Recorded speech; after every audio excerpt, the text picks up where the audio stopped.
tonight I'm going to be unboxing some things I've bought from IKEA, which doesn't immediately seem like my usual sort of geeky stuff until you realise they've done a collaboration with a company called Teenage Engineering. Now if you haven't heard of Teenage Engineering, check them out. They make amazing synthesizer stuff, things like the OPZ, the OP1, which are way out of my price range, and then also these little synths that actually look like a little pocket calculator. These are the pocket operators. I've made another video that you can check out. I'll tag it on the end of this one. It's a little demo of what this thing can do, but they're kind of all about fun music creation gear, and they've released a range with IKEA. It's lots of different speakers, amplifiers, lights. They've got like sound detecting lights that kind of move in time to your music, all sorts of stuff. I went in, I saw it, I was overwhelmed, and I came away with a few bits and pieces, and I'll probably go back for more, to be fair. But what we're looking at here is two items. Now they're all called Frekvens. Okay, so this one here is what they call the 6x10, and then there's the slightly larger box here, which is the 10x20, just because of the sizes of the units in centimeters. So what we're going to be doing is unboxing each one of those, having a look at the package, what we get in there, and then a quick demo of what each one can do and, you know, what I think of it. So check it out. Alright, so first we've got the Frekvens 6x10, a little mini speaker. Packaging's all fairly minimal, as with most IKEA stuff, and we are security protected, so we'll just trim through here with a knife. Right, let's have a look what we've got inside. So we'll open up the top, and we've got an instruction manual.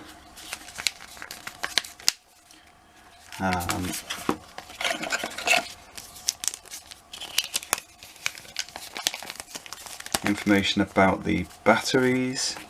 We've got a little USB cable with the sort of textile woven black and white standard IKEA type.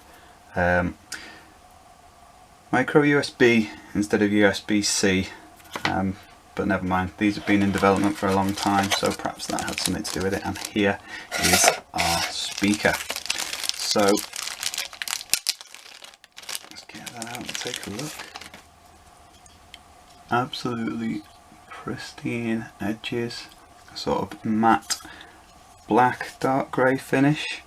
There's a little kind of belt clip attached to the back there.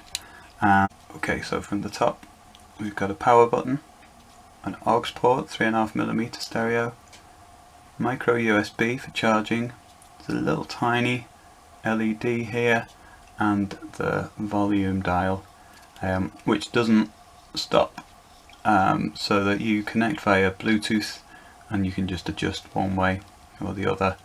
Don't have to have it maximum, minimum, it just depends on what the volume's set at when you connect your phone or whatever else. This is particularly important if you connect into anything else, like I do a lot of music with Nintendo Game Boys. I can connect quite easily to the headphone socket on those.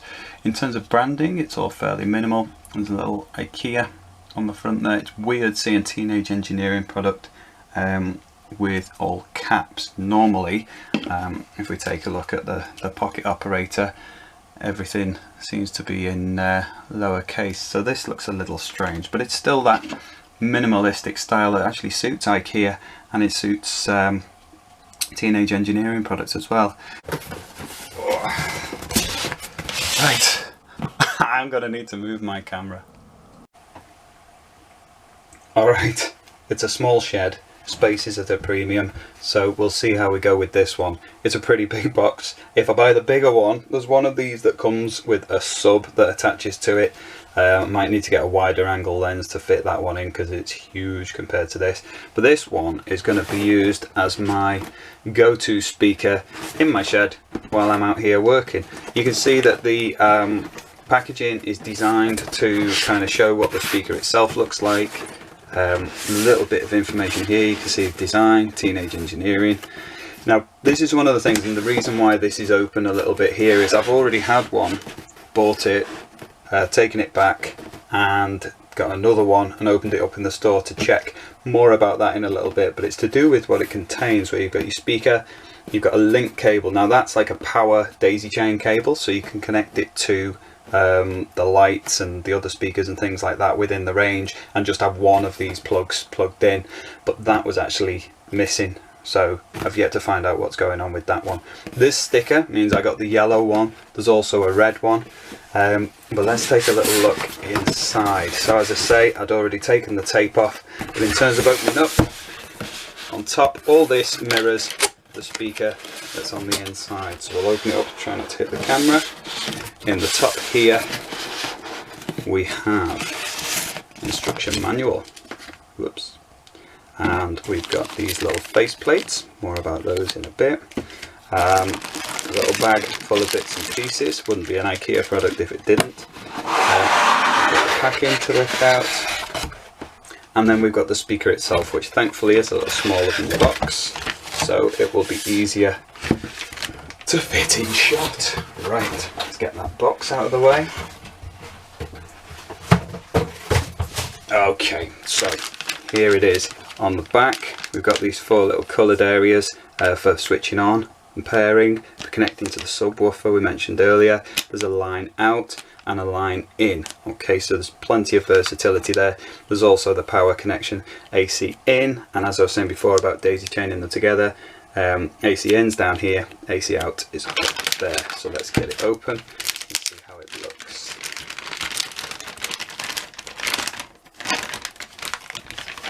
It's got a lovely kind of soft feel. It's going to be a total fingerprint magnet for me. It's got a lovely sort of soft feel, matte black finish to it.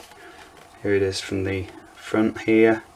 It gives you the option with these face plates, they'll actually lift off, so you can just pull those off. They've got little rubber, what do we call those? The word escapes me. So rubber bits on the back. So spigots, there we go, little rubber spigot on the back. That will just plug in here.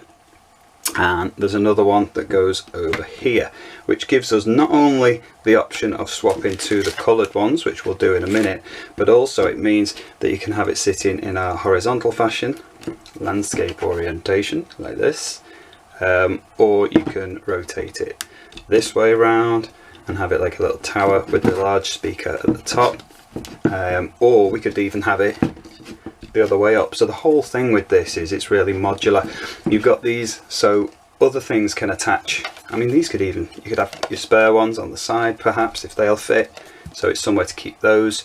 You can attach other things like the lights and stuff onto them, so you can make it into a bigger and bigger and bigger unit. So if we actually take the covers off and take a look at what we've got a woofer, a tweeter, bass reflex port here, and your volume dial, and that's pretty much it when it comes to the controls on here. Other than that, this here is an opening. Let's see if we can get that to behave. I don't really want to take a screwdriver to it. Anyway, what that's for is to put a battery in, because although it's mains powered, you can get a rechargeable battery that goes inside. I had a bit of a faff when I was trying to find out about that at IKEA. It said the Warrington store had some in stock, but no one could find it.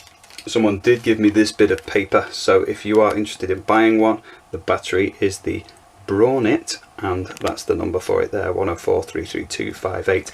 I'm going to go back and try and see if I can get one of those at some point, but in the meantime at least I can plug it in. So let's take a look at what else is in the box. Just move this over to the side. We've got our face plates, so I had to go for yellow. I always love yellow. Favourite Game Boys are yellow, like this one here, so look at that, a perfect match.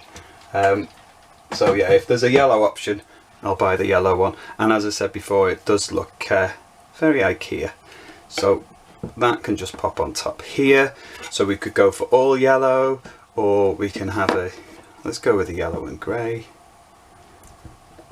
and possibly, I don't know if it'll let you do this. Let's see if we can get those spare ones stuck on the side. Will they line up?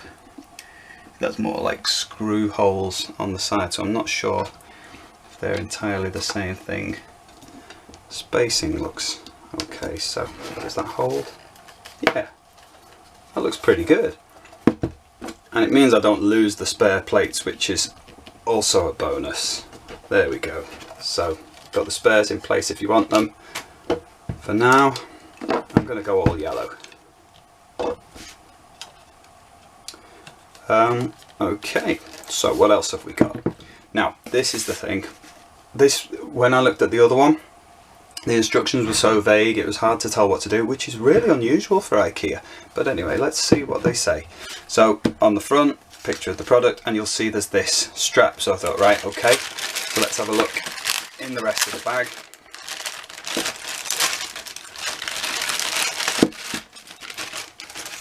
And we've got a little, wouldn't be an IKEA product without an Allen key.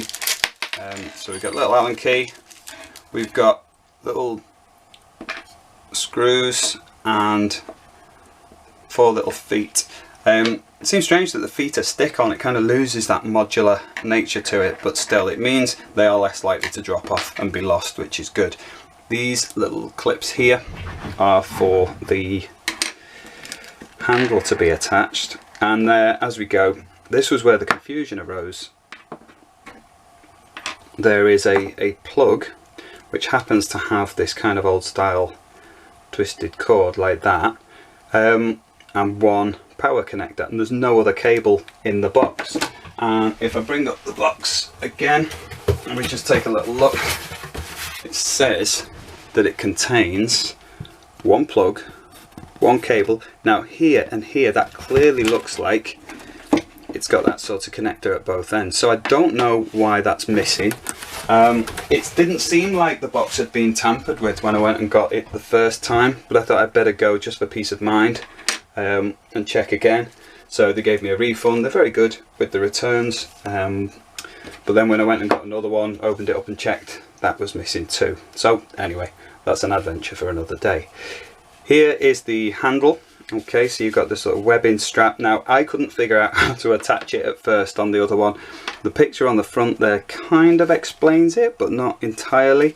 And then you expect this kind of detailed step-by-step instruction. It gives you the diagram, shows you all the different features, explains about the battery there, so you can take a little look at what happens. You unscrew the bottom bit and it just slots in.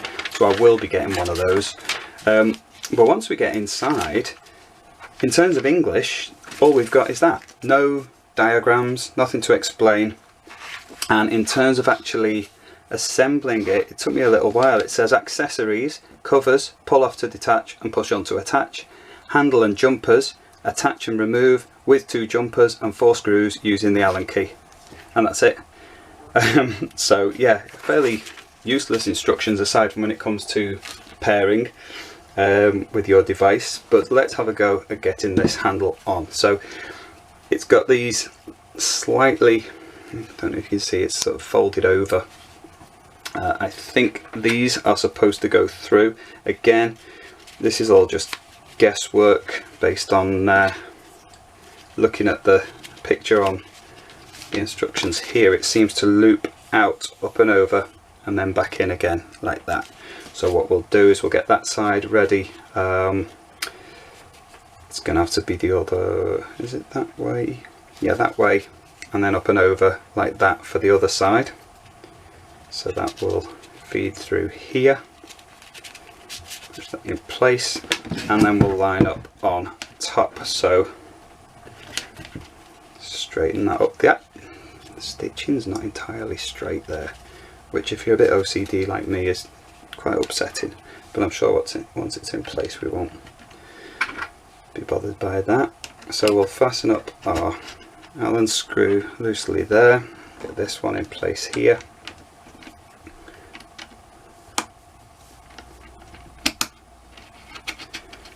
And then before I tighten those, let's just double check that the other side fits. Yeah, it feels like I've got this in the right place. I did it completely differently on the first one I bought, and I wasn't sure it was right.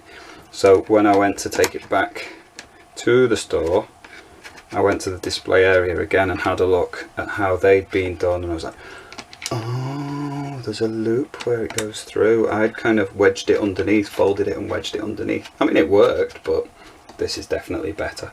So I'll tighten those. I'll take my usual technique and I won't over tighten them, so I'll just push those in until there's some resistance. And now I've got a nice little handle for carrying it around with, like that. So that's all in place. This is pretty awesome. I'm happy with that. So with that being our definite top, what we'll do is we'll turn it upside down and we'll get our feet attached. So they've got little sticky pads on the bottom. We'll struggle with peeling those off and just pop them into the holes here. And they're like a perfect match for the bottom. Exactly the same colour, same sort of matte finish. This is going to look just the part in my shed. Now I'm thinking, after the volumes in my quiet little shed with the tiny 6x10 speaker, I may not need the one with the sub after all. So here we go, everything is in place. We have our power cable, so we'll undo the ties on there and we'll try it out. So on the reverse, we've got AC out at the top, so AC in at the bottom. Plug in and stand her up a moment. Plug in. So permanently got DS chargers plugged in here. We'll unplug one of those. We are in, and then we will power on or pair.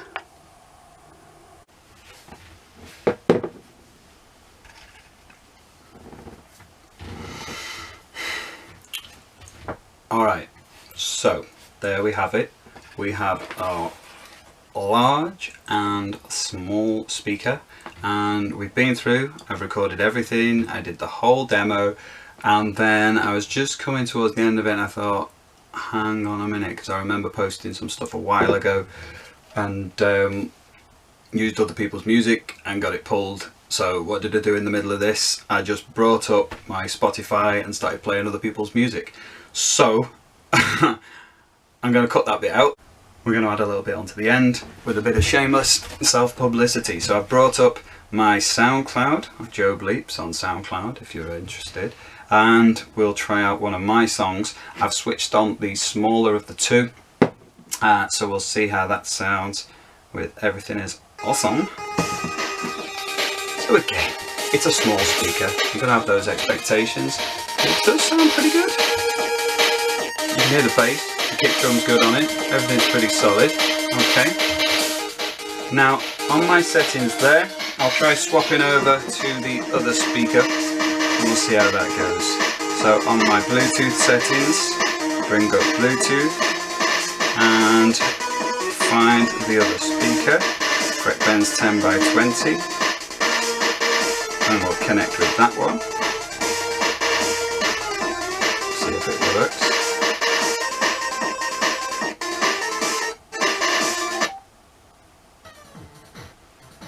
There we go. Got a bit of bass on this one.